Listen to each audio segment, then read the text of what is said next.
We are killing our kids. It's season 5 on this episode of Pushback.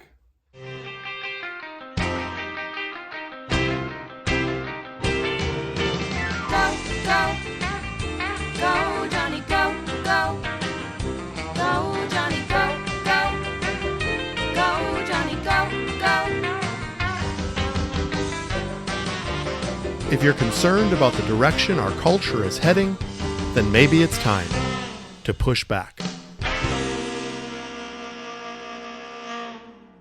Hello, all my dear listeners. This is Dr. Jonny, and this is another episode of Pushback. It's actually the first episode of season 5. I can't believe that this has been going on already for so long, and beginning season 5 is such a privilege and an honor to share my heart. And I believe that season 5 is going to be the most impactful, most important season that we have done yet.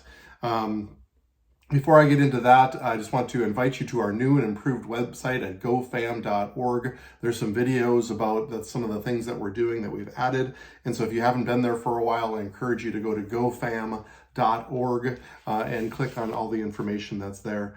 Every year before I begin this podcast, I ask the Lord whether I should keep doing this because that's the most important thing, is to do what he tells us to do and to stay in the center of his heart and his plan. And I really believe that if he asks me to set this down, I will, even though I enjoy this so much. It's really about following his voice and his ways for us, as we talk about so often on this podcast. But I really believe that he has given me a direction for this year, a very powerful, important direction. In the tag of this podcast, I say, if you're concerned about the direction our culture is heading, then maybe it's time to push back. And really at the heart of this podcast is our culture. And I don't think it's hard for us to see when we open the headlines and see the people around us, or somebody like me that works in an ER. We see the dysfunction and the pain and the hurt in people's lives. And a lot of it is cultural. And we see the direction that this culture is heading. And for 4 years now, we've been pushing back, and I've been trying to give you language and things to talk about. I'm going to crank it up, I believe, this season. And I believe it's going to be some of the hardest hitting pushback yet, because I believe that the time is now. I believe that there's no more time to tap dance or to put kids' gloves on when dealing with some of these issues, because I believe it's all coming to a head. And it's important because I believe it's such a great opportunity for us to intervene and to offer a better way. And so I've asked myself, even heading into this season of podcasting, how do we make a difference? How do I make a difference? And I've asked, even talking to my family, like, what is the one common denominator? We are in a culture that is so divided. We look at things so differently. We have such different lenses in which we look at life. And so it's hard to sit at a podcasting chair with a microphone and say, this is how you are supposed to live. This is the better way. And yet, the Bible does teach us that we serve a superior God and that his ways are higher than our ways. And when we connect to those, it creates health. And that is what drives me. That is what motivates me to podcast in this way, because we have a real problem in front of us. And so I ask, what is the common denominator? What is the one thing that maybe we as a society or as a culture could all agree on? And really what I've come up with is our children. I believe the answer is our children. If we say, are we willing to sacrifice for our country? I believe that answer is more mixed now than it's ever been. How about for our neighbors? How about for just what's right? Are we all on the same boat to travel in the direction of what is right? I'm not sure. I think rightness or righteousness is subjective in our culture right now. What about God? I mean, that's what motivates me. I would do, like I just said at the beginning of this podcast, I would do what he tells me to do. But that's not true for everybody. That's not a common denominator. I wish it was, and I believe that we can make a case that that is the best way, but that is not the case. That is not the most common denominator. It's hard to say, but I would say that maybe not even our spouses. When the divorce rate is 50% and marriage is a joke in sitcoms and our current culture and our social media, I'm not even sure our marriages are the things that motivate us. I think it should. I think it's the most important primary human relationship that we have. But I wouldn't say that that's a common denominator. I wouldn't say that everybody agrees with that. And there's been so much pain and disillusionment connected to marriage that I wonder if that is even a motivating force anymore. And I would say not even ourselves. As so many Americans participate in destructive personal behavior, knowing that it's destructive, and yet we still do it. I'm not even sure doing what's best for ourselves and what's healthy for ourselves is a common denominator. And there's certainly evidence to prove that. So perhaps there's only one thing. And I would say the strongest common denominator that our culture carries is our children. Most people, I would say it has to be around 99% of people want what's best for their children, wants them to thrive, to have purpose, to have meaning in life, to be successful, to look forward to waking up each day.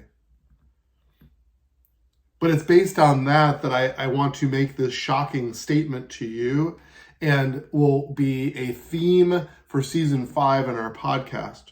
It's maybe the only statement that could or should get everyone's attention. And the statement is, we are killing our kids. That's a bold statement for season number 5. We are killing our kids. So who is we?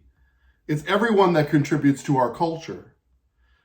A culture that has become toxic, and I would submit to you, and I hope to prove to you, has become lethal. I'm an emergency room doctor. I see it every day. I see the literal death of kids. I see the emotional and the social and the spiritual death of children every single day. We are killing our kids. This culture is not a culture of life, and it needs to switch and it needs to change, and we need to be the impetus of that change. All of us are responsible. You've heard me give the definition of culture, and now it's the beginning of a new season. I have to give it to you again. Culture is the sum total ways of living passed down from generation to generation. That's the definition of culture. The sum total ways of living passed down from generation to generation. And when we have a toxic culture, when we have avenues and contributing factors of culture that all add up, if you have toxic plus toxic plus toxic plus toxic, it adds up to a culture that's actually killing our kids. For 50 to 60 years now, our culture has prioritized removing the second clause of the definition of culture, the passed down from generation to generation. And we have reduced the definition of culture to the sum total ways of living. Period. And that began what has been referred to as the me generation, the me culture, and to heck with the future and sacrifice. Live for now and do whatever feels good. And the dominating driving force of our society and culture today are feelings. Look for it, see it. It's all about feelings. Just do whatever you feel like doing. And I'm telling you that they've had their chance. 50 to 60 years of a petri dish of growing culture on this dish, and it hasn't worked. It doesn't work. It will never work. We shouldn't be surprised. And I can prove it to you. And I'm going to spend this season proving to you that a culture of living, the sum total ways of living, period, that doesn't pass down from generation to generation, doesn't work. It is a destructive, lethal culture, and it kills our children. I can prove it. I want to offer you 50 weeks of evidence that shows that our culture isn't working. See, I believe that we are at an ominous crossroads right now because even the architects of this fallen culture are seeing that it doesn't work. And predictably, they don't know what to do. Everything's coming out that's showing that the youth today, the generation that has come behind us, are dying. They are failing. They are miserable. They are living in depression and anxiety. I thought this was supposed to be a utopia. I thought following your feelings was supposed to be the thing that actually brings enlightenment and creates a society of freedom and health. It hasn't worked, and I can prove it to you. But why this is such an ominous crossroad, instead of changing their course, they are actually doubling down on the failed experiment. They're hoping that if they can just raise the dose, increase the dose of dysfunction and quote unquote freedom, that will get them to the promised land. It's not because it doesn't work, it's because we just haven't given enough of it. We need to increase the milligrams of dysfunction. And that will get us there. So we need to present a better way, and we need to present it soon because we're killing our kids. Now, I understand this is a pretty provocative and, if I could be so honest, negative headline for season 5. But this is about pushing back a culture that isn't working because we want health and we want purpose and we want meaning. This is what we want for our children. And what encourages me is I believe that everybody wants that. And so if I can present a case, I believe it might actually be listened to. See, someone needs to shake us out of our cultural stupor. Not only push back, but offer a new plan. There are a lot of factors that summate to a culture that kills our kids. It's the sum total ways of living. But see, a culture is created and maintained by people. There's a lot of factors. You can say, well, money and greed kills our children, lust, drugs, certainly depression. All of these things kill our children, literally kill them, like in the morgue. But I will tell you that these are just symptoms. Yes, these things do kill our children, but they are symptoms. They're not people. Symptoms are controlled and managed by people. So though we are killing our kids, are we the people? Now there's an encouragement in this, and I want you to find the silver lining. I believe there are actually 4 categories of people that carry such influence on our children that they are directly responsible for killing our kids and thus responsible for saving our kids. I want to give you 4 targets of people, and I'm confident that you're going to fit in one of these targets in some way, either as the influenced or the influencers of these 4 people.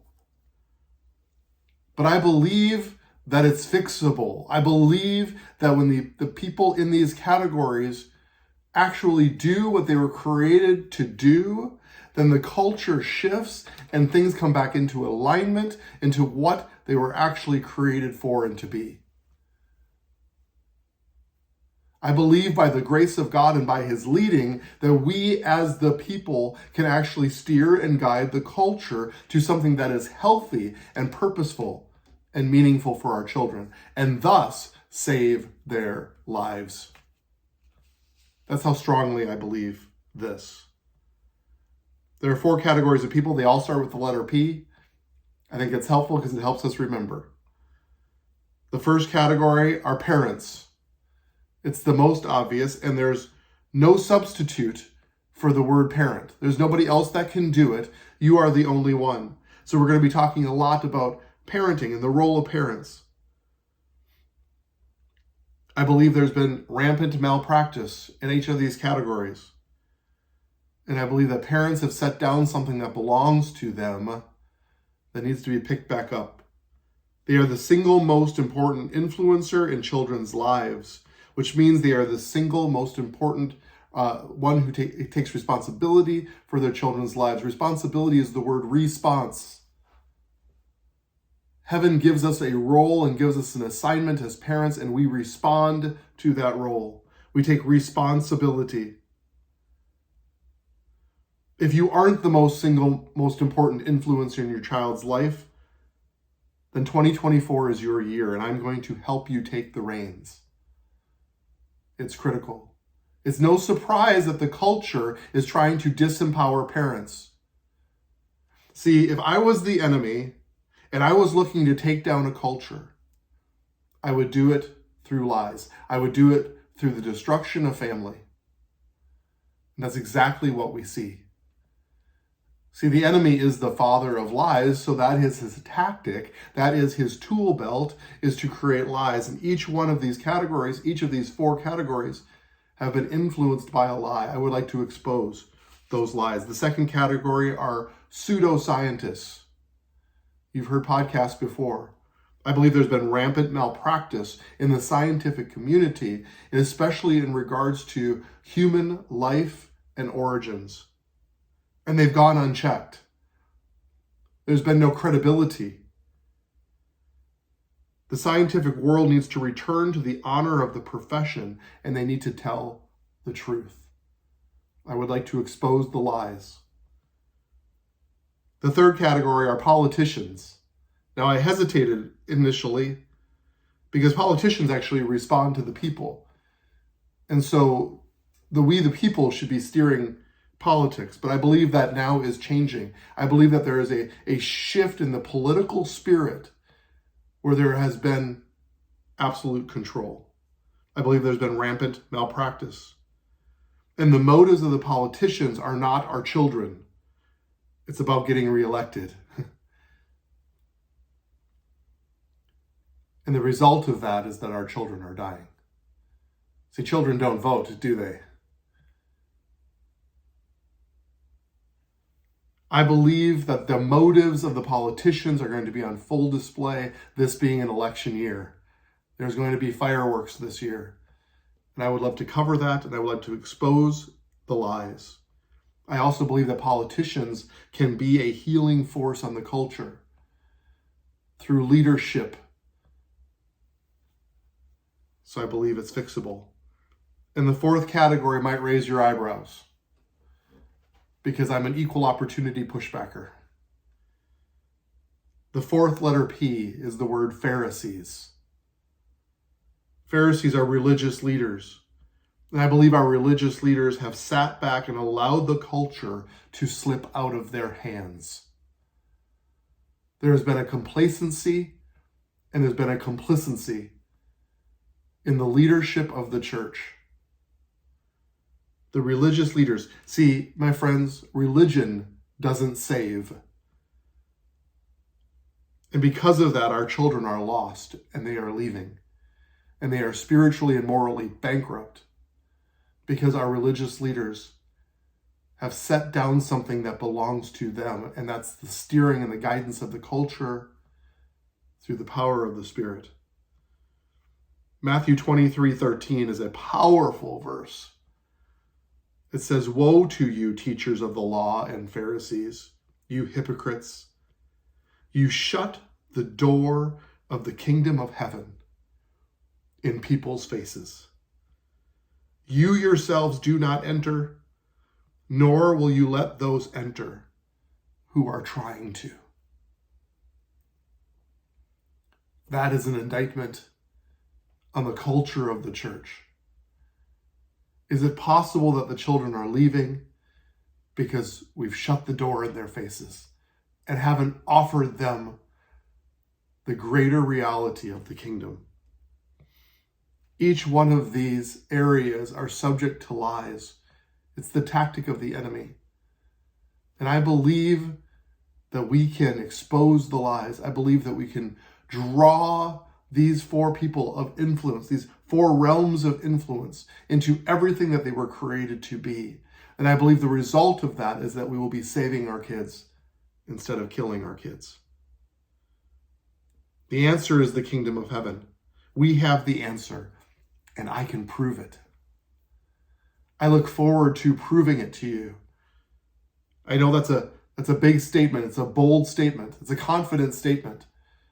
But I am banking on the truth overcoming lies. And I'm banking on the reality of his kingdom being a greater reality than what we experience here on this earth. And I am banking on the fact that his ways are higher than our ways. And when we tap into the goodness and the quality and the potency of his kingdom, then our culture shifts, and it shifts in a hurry.